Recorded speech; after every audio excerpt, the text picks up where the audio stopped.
नमस्कार। मैं डॉक्टर बबीता काजल, चौधरी बल्लूराम गोदारा, राजकीय कन्या महाविद्यालय श्री गंगानगर के हिंदी विभाग से।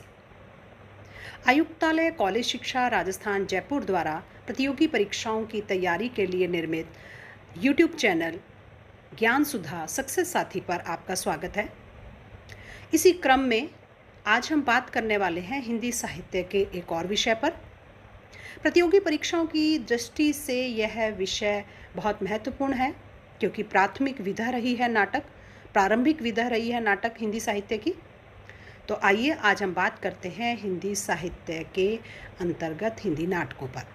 हिंदी नाटक का क्रम, उसका उद्भव, उसका विकास, उसके अर्थ और अभिप्राय को समझते हुए हम आगे बढ़ेंगे और बीच बीच में उससे संबंधित जो प्रश्न बन सकते हैं या जो प्रश्न आते हैं उन पर भी हम चर्चा करते चलेंगे। हिंदी नाटक पर बात करने से पहले हम ये जान लें कि रंगशाला और रंगमंच इससे नाटक का विशेष संबंध रहा है। रंगशाला और रंगमंच क्या है, इस पर थोड़ी सी बात कर लेते हैं। रंगशाला, जिसे इंग्लिश में थिएटर कहा जाता है, वह रंगशाला हिंदी में कहलाती है। और रंगमंच, जिसे हम स्टेज कहते हैं, जहाँ पर अभिनय किया जाता है, नाटक प्ले किया जाता है, वह रंगमंच कहलाता है। रंगमंच और रंगशाला के स्वरूप पर अगर हम विचार करें तो इसके बारे में प्रोफेसर R.N. शर्मा के शब्दों में देखें तो वे कहते हैं, रंगशाला उस भवन या स्थान को कहते हैं जिसके एक भाग में दर्शक बैठते हैं और उसके सामने वाले भाग में वह रंगमंच बनाया जाता है जिस पर नाटक का अभिनय किया जाता है। इस प्रकार रंगमंच रंगशाला का एक भाग है। रंगमंच रंगशाला के उस भाग को कहते हैं जिस पर नाटक का अभिनय किया जाता है। तो यहाँ शर्मा जी ने, प्रोफेसर R.N. शर्मा जी ने ये स्पष्ट कर दिया कि रंगमंच में, रंगशाला में क्या फ़र्क है, क्या अंतर है, किसे कहा जाता है। थोड़ा सा आगे बढ़े हम तो श्रव्य और दृश्य ये काव्य के दो रूप माने गए हैं। श्रव्य काव्य का संबंध जहाँ पठन से है, श्रवण से है, वहाँ दृश्य काव्य का श्रवण एवं अभिनय से, देखने से भी है और सुनने से भी है। तो जब हम नाटक की बात करते हैं तो नाटक दृश्य काव्य के अंतर्गत आता है, इसलिए इसकी सफलता का प्रमाण ही क्या है? अभिनयता। उसमें अभिनयता होनी ही चाहिए। आचार्य भरत के अनुसार अभिनय क्या है? अभिनय का अर्थ है सम्मुख ले जाना। डॉक्टर दशरथ ओझा का मत है कि हृदय के भावों को प्रकाशित करने वाली आंगिक चेष्टा ही अभिनय है। तो अभिनय का अर्थ हमने समझा है। दृश्य व श्रव्य काव्य के जो दो रूप माने गए हैं उसको हमने समझने का प्रयास किया है। इन परिभाषाओं के माध्यम से जो चीज़ निकलकर सामने आती है वो यह है कि नाटक की सार्थकता अभिनयता में है। फिर भी ऐसे नाटक हैं जिनका अभिनय बहुत कष्टसाध्य काम है, जैसे प्रसाद के कुछ नाटकों को हम इस श्रेणी में रख सकते हैं। और यद्यपि इन लेखकों का भी उद्देश्य यही होता है कि हमारे नाटकों को रंगमंच पर अभिनीत किया जाए, परंतु रंगमंचीय सीमाओं के कारण उनका अभिनय कठिन हो जाता है। लेकिन आज के युग में जब रंगमंच की कला विकास की चरम अवस्था में पहुंच चुकी है, तब नाटकों के अभिनेता या अनाभिनेता का प्रश्न ही पैदा नहीं होता। इसलिए डॉक्टर गोविंद चातक लिखते हैं, रंगमंच के लिए नाटक अवश्य लिखे जाते हैं और लिखे भी जाने चाहिए, किंतु रंगमंच और विशेषतः घटिया रंगमंच ही नाटक की महानता की कसौटी नहीं है। तो यहाँ हमने दो चीज़ें बहुत स्पष्ट रूप से देखी हैं। एक तो ये कि अभिनेता नाटक का अभिन्न अंग है और वह उसे सार्थक बनाता है, लेकिन दूसरी तरफ उसी सिक्के का दूसरा पहलू ये है कि कोई भी नाटक इसलिए घटिया नहीं हो जाता कि वो रंगमंच पर अभिनीत करना उसको कठिन है इसलिए। अब हिंदी नाटकों पर बात करने से पहले हम एक बार रंगमंच की परंपरा पर भी बात करते हैं। आचार्य भरत ने नाट्य शास्त्र में रंगमंच का विस्तृत उल्लेख किया है, हम सब जानते हैं। और ये भी स्पष्ट है कि लक्ष्य के बाद ही लक्षण का निर्माण किया जाता है। इसलिए यह स्वयं सिद्ध है कि आचार्य भरत के पहले भी भारत में रंगमंचों की समृद्ध परंपरा रही है। श्री कृष्णदास ने लिखा है कि संस्कृत नाटकों के लिखने की परंपरा के साथ ही अभिनय की परंपरा भी मिलती है। सच यह है कि यदि इन नाटकों के खेलने की परंपरा न रही होती तो लेखनी की भी इतनी पुष्ट और उच्च स्तरीय परंपरा न रही होती। स्वयं भरत मुनि के नाट्य शास्त्र का इतना पूर्ण एवं निर्दोष रूप नहीं बन सकता था यदि उसके निर्माण के पहले नाटकों को रंगमंच पर प्रस्तुत करने की परंपरा न रही होती। अभिप्राय यही है कि आचार्य भरत ने अगर इतने संपूर्ण एक नाट्य शास्त्र को रचा है तो कोई भी रचना अपने आप में एकदम से चरम तक नहीं पहुंचती है जब तक उसका धीरे धीरे विकास नहीं होता है। कहीं ना कहीं से कोई आधार भूमि भरत ने ली होगी, तभी उन्होंने इतने एक तरह से संपूर्ण नाट्य शास्त्र का निर्माण किया है। और इसका तात्पर्य यही है कि भरत से पहले भी नाट्य परंपरा जो है वो भारत में कहीं ना कहीं विद्यमान रही है। रंगमंच अथवा रंगशाला की परंपरा में आचार्य भरत ने 3 प्रकार की रंगशालाओं का उल्लेख किया है, चतुरस्त्र, विकृष्ट और त्रैस्य। अब चतुरस्त्र जो रंगशाला है उसमें उन्होंने बताया है कि इस प्रकार के रंगशाला की लंबाई चौड़ाई समान होती थी। उसके भी 3 प्रकार मिलते हैं, जिसमें 108 हाथ का ज्येष्ठ, 63 हाथ का मध्यम एवं 32 हाथ का कनिष्ठ माना जाता है।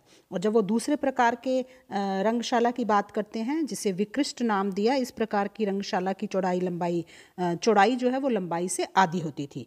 और इसमें भी 3 प्रकार मिलते हैं, 108 हाथ, 64 हाथ और 32 हाथ वाले।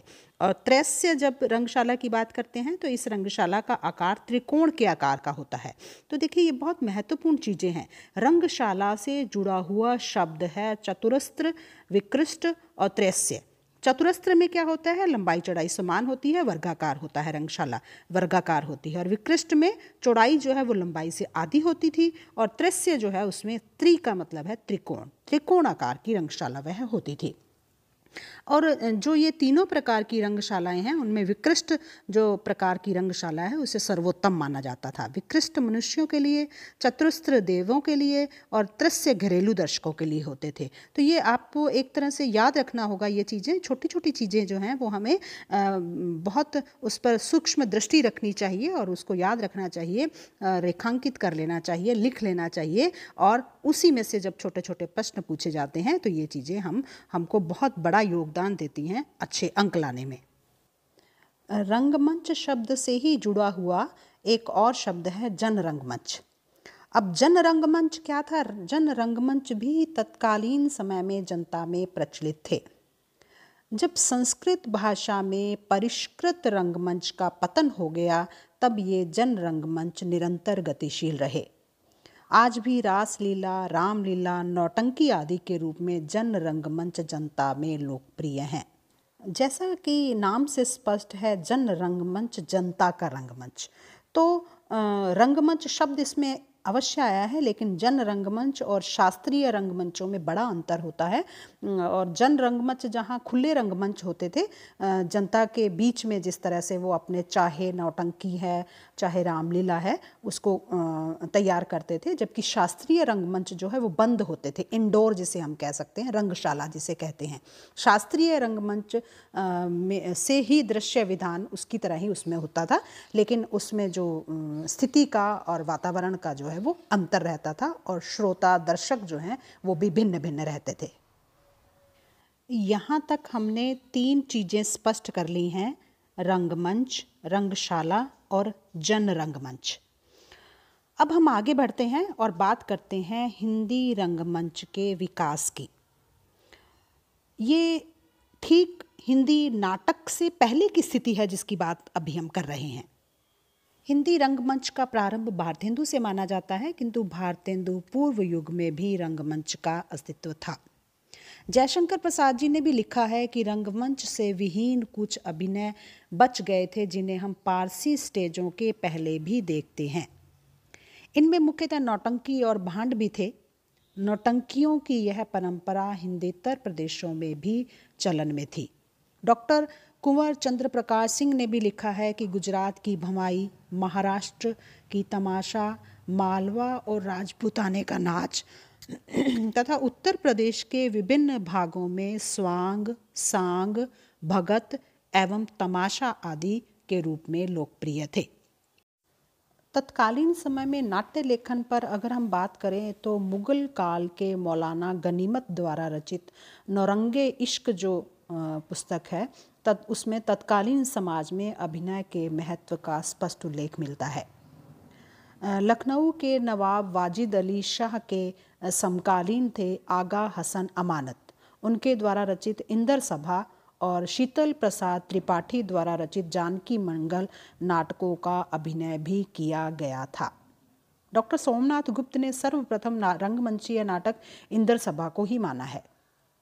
इंद्र सभा के बारे में भी हम जान लेते हैं। इंदर सभा एक इंद्र नहीं है, ये इंदर सभा है। इंदर सभा एक गीति नाट्य है जिसका रचनाकाल सन 1853 माना जाता है।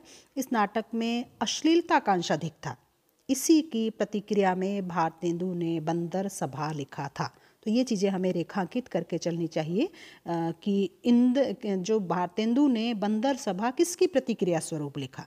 यहाँ दूसरा प्रश्न बनता है कि इंदर सभा की प्रतिक्रिया स्वरूप भारतेंदु ने कौन सा नाटक लिखा था।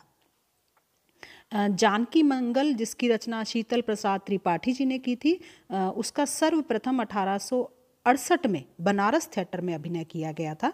इंदर सभा और जानकी मंगल दोनों नाटकों का अभिनय पारसी थिएटर कंपनियों की स्थापना के पूर्व हो चुका था। मतलब 1870 से पहले इन दोनों नाटकों का अभिनय किया जा चुका था। तो यहाँ यह स्पष्ट हो जाता है कि भारतेंदु से पूर्व पारसी कंपनियों से पूर्व भी अभिनय था, रंगमंच था, लेकिन वो उतना लोकप्रिय नहीं था। इस संबंध में श्री कृष्णदास ने हमारी नाट्य परंपरा में लिखा है, हिंदी रंगमंच का इतिहास उन नाट्य मंडलियों का इतिहास है जो इस नगर या उस नगर में उत्पन्न हुई या उन्हीं के प्रभाव में लिखे गए नाटकों का विवरण मात्र है। ये नाटक मंडलियाँ दो प्रकार की होती थी, व्यवसायी एवं अव्यवसायी। व्यवसायी कंपनियाँ अपना रंगमंच अपने साथ ही लिए फिरती थी, किंतु अव्यवसायी मंडलियों का भी अपना उल्लेखनीय प्रेक्षागृह नहीं था।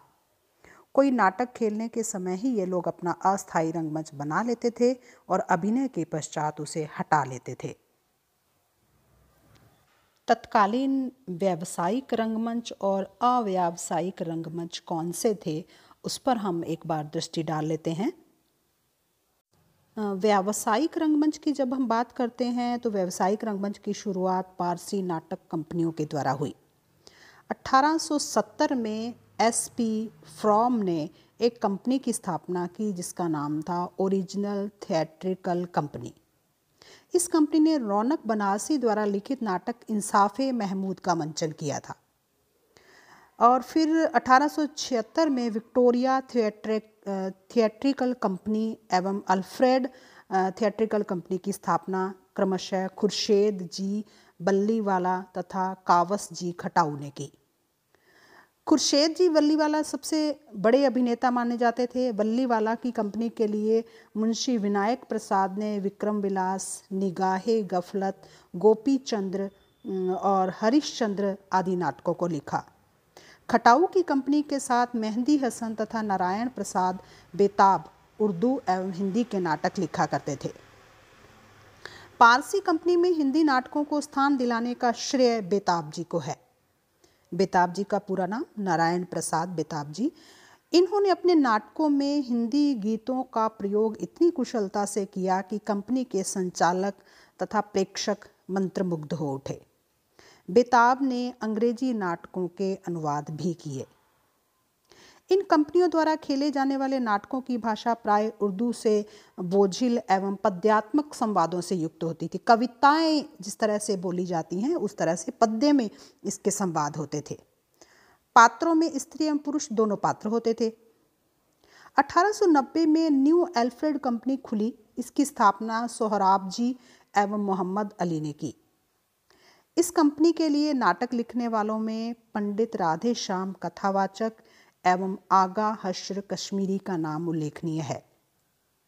कश्मीरी को हिंदुस्तानी मॉरलोव की उपाधि प्रदान की गई है। सीता बनवास, खूबसूरत बाला, सूरदास, गंगावतरण, शहीदे नाज, मुरी देशक इत्यादि प्रसिद्ध नाटक रहे हैं इनके। राधे श्याम जी ने मुख्यतः पौराणिक नाटकों की रचना की। इनका वीर अभिमन्यु नाटक काफ़ी लोकप्रिय था। राधे श्याम की भाषा साहित्यिक हिंदी के निकट है। व्यावसायिक रंगमंच के क्षेत्र में और भी अनेक पारसी कंपनियां सक्रिय रहीं, जिनमें कुछ नाम हम गिना सकते हैं, जैसे jubilee company, imperial company, light of India company, old Parsi theatre company, इस तरह की और भी कंपनियां थी। इन कंपनियों का उद्देश्य सस्ती लोकप्रियता के लिए घटिया मनोरंजन प्रदान करना था। इस तरह पारसी रंगमंच की परंपरा लगभग 1930 ईस्वी तक चलती रही। पारसी रंगमंच में अस्वाभाविकता का आधिक्य था और उनके गद्यात्मक संवाद भी तुकांत होते थे। मंच पर रोमांचकारी एवं कौतूहलपूर्ण दृश्यों की उद्भावना पर बल दिया जाता था। तो कुल मिला के व्यावसायिक रंगमंच जो है वो पूरी तरह से पारसी नाट्य कंपनियों पर आधारित था। इसमें हमें जो नाटक लिखे गए वह उनके नाम याद रखने होंगे, जो जैसा कि हमने उनके जो निर्माण की अवधि है, उनका वर्ष है, वह याद रखना होगा, और नाटक कंपनियों के नाम के साथ नाटकों के नाम और वर्ष भी याद रखने होंगे। तो ये था पारसी नाटक रंगमंच अर्थात व्यावसायिक रंगमंच के बारे में बात। अब हम कुछ बात करते हैं अव्यावसायिक रंगमंच के बारे में। व्यावसायिक नाटक मंडलियों ने मनोरंजन के नाम पर नाटकों का भोंडा प्रदर्शन किया। जब भी पारसी नाटक की, पारसी रंगमंच की बात होती है तो उनकी जो विशेषताएं गिनाई जाती हैं उसमें यही है कि उनमें केवल मनोरंजन पर बल होता था, कोई संदेश नहीं था, फूहड़ता होती थी और अश्लीलता होती थी, तो भोंडा प्रदर्शन किया जाता था नाटकों का। तो इससे समाज के नैतिक मूल्यों पर आघात लगा। फलतः कुछ ऐसे नाट्य मंडलियां भी इस क्षेत्र में सक्रिय हुईं जिनका उद्देश्य स्वस्थ मनोरंजन करना था। इन्हें अव्यावसायिक नाटक मंडलियां कहा गया। इनमें कुछ नाम हम ले सकते हैं। इनमें काठियावाड़ की सूर विजय, मेरठ की व्याकुल भारत विशेष प्रसिद्ध रही। इस संबंध में हमारी नाट्य परंपरा के लेखक श्री कृष्णदास लिखते हैं कि यद्यपि इनमें भी पारसीपन का प्रभाव विद्यमान था, परंतु इनका लक्ष्य हिंदी के नाटक खेलना था और इसमें संदेह नहीं कि पारसी कंपनियों द्वारा जो कुरुचि और बद्धापन जनता को प्रिय हो चला था उसको हटाने में इन्होंने बड़ी मदद की। इन अव्यावसायिक नाटक कंपनियों का हिंदी रंगमंच के स्वस्थ विकास में काफ़ी योगदान रहा। सूर विजय से संबद्ध पंडित राधेश्याम कथावाचक द्वारा लिखित उषा अनिरुद्ध और व्याकुल भारत के सम्राट चंद्रगुप्त, बुद्धदेव इत्यादि नाटकों ने अपने समय में काफ़ी लोकप्रियता प्राप्त की। उल्लेखनीय तथ्य यह है कि इन कंपनियों को विद्वान लेखकों एवं अभिनेताओं का सहयोग एवं समर्थन प्राप्त था। व्यावसायिक एवं अव्यावसायिक दोनों प्रकार की नाटक कंपनियों में गुण दोष होते थे, हुए भी उन्होंने हिंदी रंगमंच के लेकिन विकास में अपना योगदान दिया। इससे इनकार नहीं किया जा सकता कि प्रारंभिक अवस्था में जो शैशव अवस्था थी, अनगढ़ अवस्था थी, उतनी पारंगत नहीं थी, कुछ कमियां भी रही, लेकिन निश्चित रूप से वो पहले कदम जो हैं वो आगे चलकर हिंदी रंगमंच के विकास में उन्होंने आधार भूमिका काम किया। और उनके जो योगदान है उनको हम कह सकते हैं कि पारसी व्यावसायिक कंपनियों ने सबसे पहले रंगमंच पर दृश्यों को पर्दे द्वारा उपस्थित करने की शुरुआत की। योगदान जो पारसी कंपनियों का है, चाहे व्यावसायिक हो चाहे अव्यावसायिक कंपनियों का, उनकी जो योगदान है वो इस प्रकार हम आंक सकते हैं। और चूंकि पारसी कंपनियां सचल थी, सचल मतलब गतिशील थी, इसलिए इनसे देश के विभिन्न भागों में नाटकों के प्रति रुझान पैदा हुआ। इन कंपनियों के द्वारा राष्ट्रभाषा हिंदी के प्रचार प्रसार में भी बल मिला। पारसी व्यावसायिक कंपनियों के कुरुचिपूर्ण अभिनय के फलस्वरूप हिंदी लेखक सुरुचिपूर्ण नाटकों के प्रणयन के लिए सक्रिय हुए। तो एक तरह से जो कमियां रही व्यावसायिक और अव्यावसायिक रंगमंच की नाटक कंपनियों की, उन कमियों ने ही आगे बढ़ने के लिए, विकास करने के लिए प्रेरित किया।